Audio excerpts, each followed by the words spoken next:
আবদুল্লাহ ইবনে উমর রাদিয়াল্লাহু আনহু বলেন, রাসূলুল্লাহ সাল্লাল্লাহু আলাইহি ওয়াসাল্লাম যখন সফরে যাওয়ার জন্য উটের পিঠে সওয়ার হতেন, তখন তিনি তিনবার তাকবীর, আল্লাহু আকবার পড়তেন। তারপর বলতেন, অর্থ পাক পবিত্র সেই সত্তা যিনি এটিকে আমাদের অধীন করে দিয়েছেন, অথচ আমাদের এর শক্তি ছিল না, আর আমরা অবশ্যই আমাদের প্রভুর দিকে প্রত্যাবর্তনকারী। হে আল্লাহ, আমাদের এই সফরে আমরা তোমার কাছে নেকি ও তাকওয়া প্রার্থনা করছি এবং সেই আমল চাইছি যার প্রতি তুমি সন্তুষ্ট।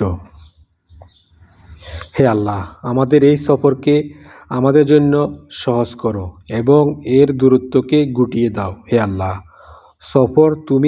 সফরে তুমি আমাদের রক্ষণাবেক্ষণকারী এবং আমাদের পরিবারের তুমি অভিভাবক।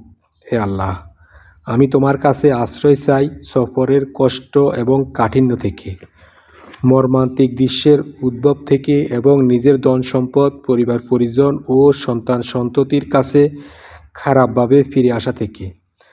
আর সফর থেকে ফিরে পথেও তিনি এই দোয়া পড়তেন, তবে তখন এর উপর এতটুকু বৃদ্ধি করতেন, অর্থ আমরা প্রত্যাবর্তনকারী নিরাপত্তার সাথে, আমরা তওবাকারী, আমরা নিজেদের প্রভুর ইবাদতকারী ও প্রশংসাকারী।